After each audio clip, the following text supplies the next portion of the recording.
Maqaa Abbaa, kan Ilmaa, kan Hafuura Qulqulluu, Waaqayyo tokkoon Ameen.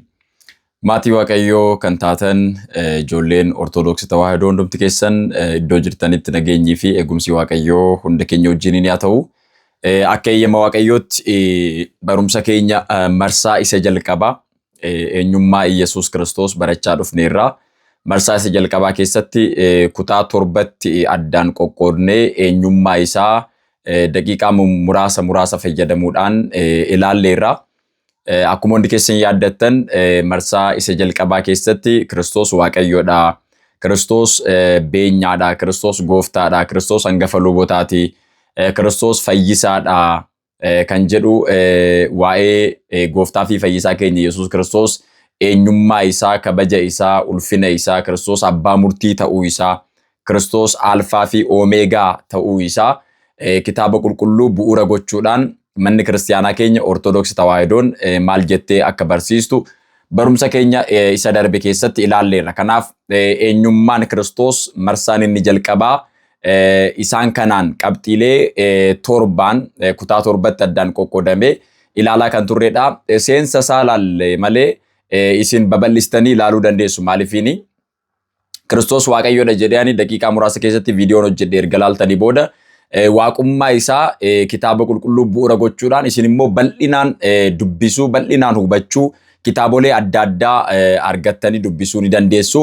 Kiristoos beenyaadha jedhanii daqiiqaa muraasa viidiyoon hojjedhe sana laaltanii beenyaa ta'uusaa kakuu moofaa keessatti akkamittiin fakkeenyaan akkasuma immoo raajiidhaan akkamittiin barreeffamee jira, kakuu haaraa keessattis iddoo kamitti barreeffamee jira kan jedhu waanuma muraasa ani kaase kana bu'uura gochuudhaan bal'inaan immoo isin babal'istanii ittiin fayyadamuu ni dandeessu. Akkasumas immoo yeroo ammaa keessatti dhaloota hedduudhaaf gaaffii kan ta'e Kiristoos hangafa lubootaa ta'uusaa, aarsaa ta'ee dhaloota kana tokko taasisuusaa, dhaloota Waaqayyoorraa adda ba'an kana Waaqa wajjiniin tokko taasisuun isaa akkamittiin inni kun akka ta'e daqiiqaa muraasa fudhachuudhaan Kiristoos hangafa lubootaati kan jedhu hojjenneerra. Isin immoo ishii kana erga laaltanii erga barattanii booda kitaabolee adda addaa dubbisuudhaan kitaabni qulqulluun maal jedha, kitaabni abbootii amantaa maal jedha, manni kiristaanaa keenya Ortoodooksii Tawaahidoo maal jettee barsiisti kan jedhu kana akkaataa kanaan ilaaluu ni dandeessu. Kanaaf eenyummaa Kiristoos irratti kan hundaa'e jalqaba kutaa tokkoo hanga kutaa torbatti addaan qoqqoodnee kan ilaalle eenyummaa isaa,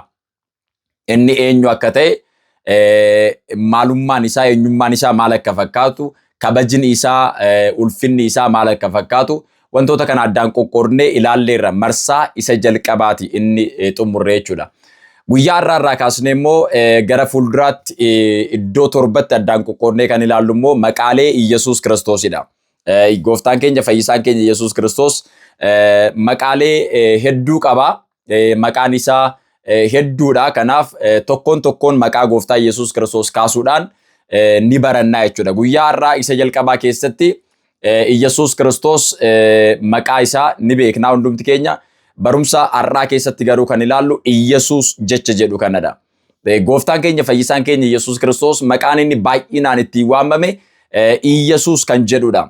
Kitaaba kakuu haaraa keessatti bal'inaan barreeffamee kan jiru si'a hedduu irra deddeebiidhaan wangeela keessattis hojii duuka bootaa keessattis akkasumas immoo ergaa duuka boonni mana kiristaanaatiif barreessan nama dhuunfaatiifis kan barreessan isaan kana keessatti walumaa galatti wangeela Maatiyos hanga mul'ata Yohaannis keessatti barreeffamanii kan jiran yeroo dubbisnu maqaan irra deddeebiidhaan barreeffame maqaa tokkichadha, Iyyasuus kan jedhamudha.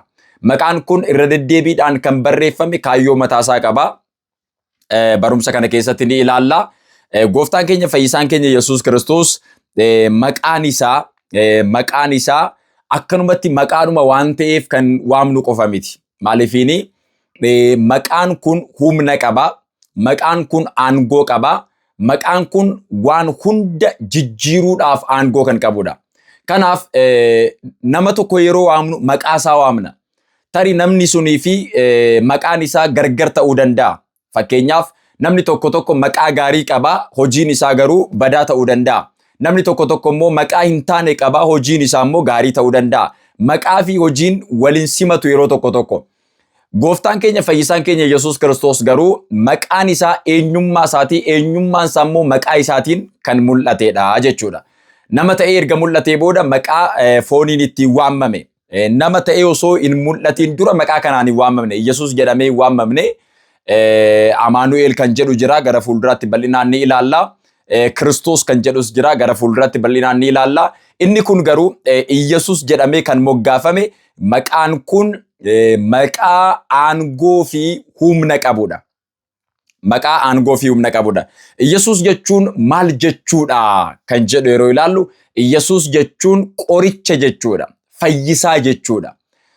Qorichi maaliif barbaachise ni beekna hundumti keenya. Kanaan dura baranne irraa Kiristoos fayyisaadha kan jedhu keessatti waanuma muraasa ilaaluudhaaf yaalle irraa. Gooftaan keenya fayyisaan keenya Yesuus Kiristoos qorichadha. Qoricha ta'uusaa immoo karaa kamiin ibsame? Maqaa isaatiin. Maqaan kun eenyudha? Yesuus jedhamee kan moggaafamedha jechuudha. Yesuus jedhamee kan moggaafamedha. Yesuus jedhamee kan moggaafame eessatti? Iddoo kamitti Yesuus jedhamee moggaafame?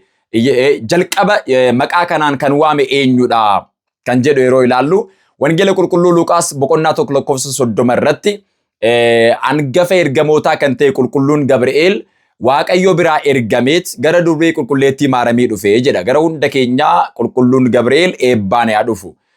Gaafa inni dhufu kan rakkate gargaaruu danda'a. Gaafa inni dhufu dukkana keessatti kan qabame gara ifatti baasuu danda'a.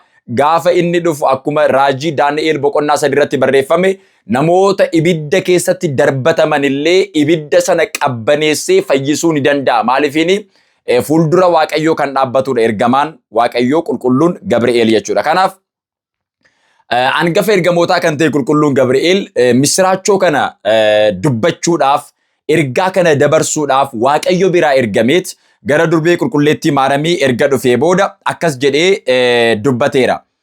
Yaa Maariyaamii, Waaqayyo biraa ulfina argatteettaati. Hin sodaatiin, kunoo ni ulfoofta. Ilma dhiiraas ni deessa. Maqaa isaas Yesuus ni jettaanii jedhe. Wangeela Qulqulluu Luqaas boqonnaa 1:30 irratti jechi kun galmaa'ee jira. Hangafa ergamootaa kan ta'e qulqulluun Gabri'eel haadha hunda keenyaa kan taate dubree qulqulleettii maaramiidhaaf misiraachoo kana yeroo dubbatu maal jedhee, kunoo ni ulfooftaa, ilma dhiiraas ni deessaa, maqaa isaas Yesuus ni jettaanii jedhe. Maqaa isaa Yesuus ni jettaanii. Maaliifini Yesuus jechuun qoricha jechuudha. Kanaaf ni ulfooftaa, ilma dhiiraa ni deessaa. Mucaan sirraa dhalatu kun Yesuus jedhamee kan moggaafamu addunyaa hunda fayyisuu kan danda'u waan ta'eef, inni qoricha waan ta'eef, inni fayyisaa waan ta'eef, Wangeela Qulqulluu Maatiyos boqonnaa 1:21 irratti akkanuma qulqulluun Gabri'eel Yoosefiif mul'ate yeroo dubbatu, Yoosef dubree qulqulleettii maaramiin akka ulfoofte argee dhoksaan dhiisuu barbaadee ture. Gatee baduu barbaadee ture. Garuu hangafa ergamootaa kan ta'e qulqulluun Gabri'eel isaaf mul'atee maal jedheeni, maaramii fudhachuudhaaf hin sodaatiini. Maaramii simachuudhaaf hin sodaatiini. Isheen kan ulfoofte hafuura qulqulluudhaan waan ta'eef ilma ni deessi. Mucaan ishees Yesuus jedhamee waamama. Maaliifini ummaticha cubbuu irraa ni fayyisa waan ta'eef jechuudhaan qulqulluun Gabri'eel Yoosefitti himeera jechuudha. Kanaaf dubree qulqulleettii maaramiitti misiraachoo kan yeroo himu maal jedhee, ilma ni deessaa, maqaa isaa Yesuus jettaanii. Yesuus jechuun qoricha jechuudha. Qoricha kan ta'e immoo lubbuudhaafis fooniifis waan ta'eef jechuudha. Qorichi tokko tokko fooniif malee lubbuudhaaf hin fayyadu.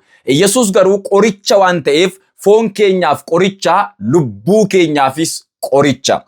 Qoricha yeroodhaan daanga'ame osoo hin ta'in qoricha bara baraa kan ta'e, fayyisaa bara baraa waan ta'eef maqaan isaa Yesuus jedhamee moggaafameera. Qulqulluun Gabri'eel jecha kana kan dubbate abbootiin keenya kakuu moofaa keessatti qoricha kana dhabanii dhukkubsatanii turan.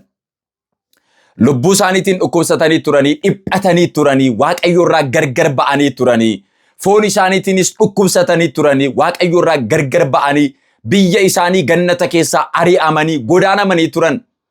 Kanarraa kan ka'e Waaqayyo Abbaan, Waaqayyo Ilmi, Waaqayyo Hafuura Qulqulluun eeyyama Sillaaseetiin qaama Sillaasee keessaa qaamni tokko, Gooftaan keenya fayyisaan keenya Yesuus Kiristoos nama ta'ee mul'ate.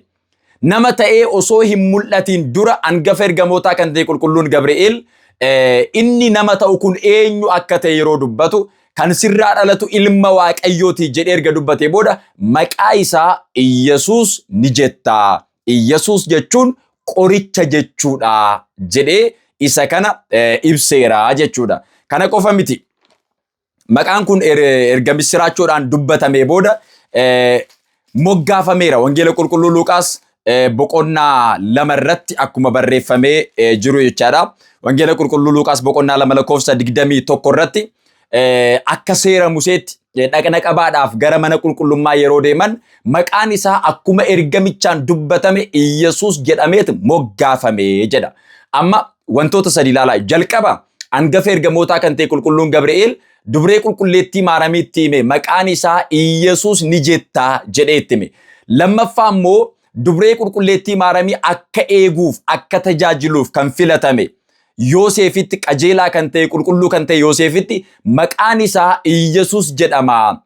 Sababni inni maqaa kanaan akka waamamu kan taasifame immoo ummaticha hunda isaanii cubbuurraa ni fayyisa waan ta'eef, dhukkuba isaaniirraa ni fayyisa waan ta'eef, gabrummaa keessaa bilisa ni baasa waan ta'eef, mootummaa isaa dhaalchisuu ni danda'a waan ta'eef maqaan isaa Iyyesuus jedhama jedhee Yoosefitti himeera. Sadaffaa irratti immoo amma gooftaan keenya fayyisaan keenya Yesuus Kiristoos erga dhalatee guyyaa 8ffaa isaa irratti immoo erga dhalatee booda guyyaa 8ffaa isaa irratti akka seera Musee Kiristoos qabanii gara mana qulqullummaa deeman maqaan isaa akkuma ergamichaan jalqaba dubbatame Iyyesuus jedhameet moggaafame jedha.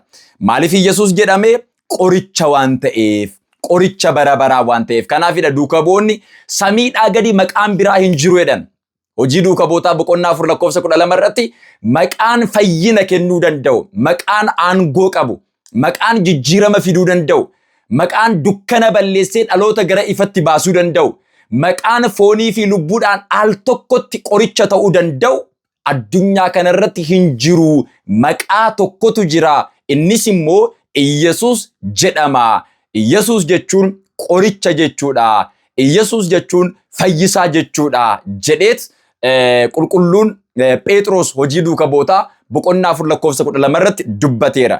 Maqaan kun hiikaan isaa qoricha akka ta'e erga ilaallee jalqaba immoo hangafa ergamootaa kan ta'e qulqulluun Gabri'eel qaamota lamaan kana dubree qulqulleettii Maaramii fi Yoosefiif akka dubbate erga ilaallee sababni isaa akkamittiin akka moggaafames erga ilaallee booda maqaan kun fayyina keenya akka ta'e, maqaan kun qoricha keenya akka ta'e duuka bu'oonni iddoo hedduu irratti barreessaniiru, iddoo hedduu irratti lallabaniiru.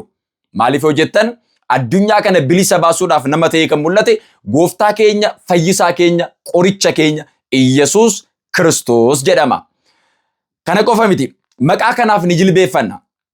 Qulqulluun Phaawulos Filiphisius boqonnaa 2 lakkoofsa 11 irratti samii irrattis, lafa irrattis, lafaa gadis kan jiran hundumti isaanii maqaa gooftaa Iyyesuus Kiristoosiif akka jilbeeffatan, maqaa gooftaa Iyyesuus Kiristoosiif akka sagadan, maqaa kanaaf akka jilbeeffatan barreesseera jechuudha. Samii irratti ergamoonni maqaa kanaaf ni bitamu, lafa irratti dhaloonni namaa maqaa kanaaf ni sagadu, maqaa kanaaf ni ajajamu, maqaa kanaan fayyadamaniiru. Lafaa gadittis kan jiran uumamni kamiyyuu maqaa kanaaf ajajamuu qaba, maqaa kanaaf abboomamuu qaba. Maqaan kun eenyudha? Iyyesuus jedhameetu waamama. Maaliifini dhaloota hunda bilisa kan baase, gabrummaa keessaa bilisa kan baase, aangoo mucummaa Sillaasee akka argannu, Waaqayyo wajjiniin akka araaramnu, hundumti keenya fayyina yeroo qofa osoo hin ta'in fayyina kan bara baraa mootummaa Waaqayyoo argachuu akka dandeenyu maqaan kun nuuf kennameera jechuudha. Kanaaf gooftaan keenya fayyisaan keenya Yesuus Kiristoos maqaalee inni ittiin waamame keessaa maqaan inni jalqabaa Iyyesuus jedhama. Iyyesuus jechuun qoricha jechuudha kan jedhu barumsa keenya har'a kan ilaalledha. Kan boruu irratti immoo Kiristoos jecha jedhu kana ni ilaalla. Akkaataa kanaan maqaalee gooftaa fi fayyisaa keenya Yesuus Kiristoos eenyummaa isaa keessatti marsaa isa lammaffaa barumsa keenya keessatti ni ilaalla. Hundumti keessan subscribe gochuudhaan, share, like gochuudhaan maatii akka taatan jaalala Kiristoos isin gaafannaa. Nagaan jiraadhaa.